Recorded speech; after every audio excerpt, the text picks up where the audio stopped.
Ducks can swim.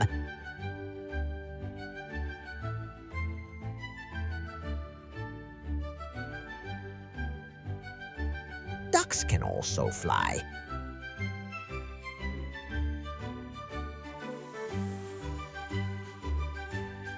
Ducks love eating grass, insects, worms, and fish.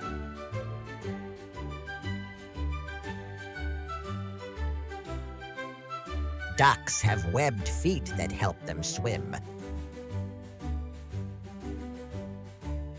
A duck's mouth is called a bill.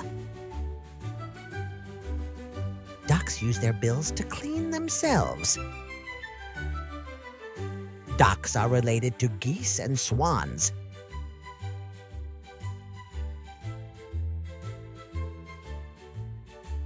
Ducks lay eggs. A baby duck is called a duckling.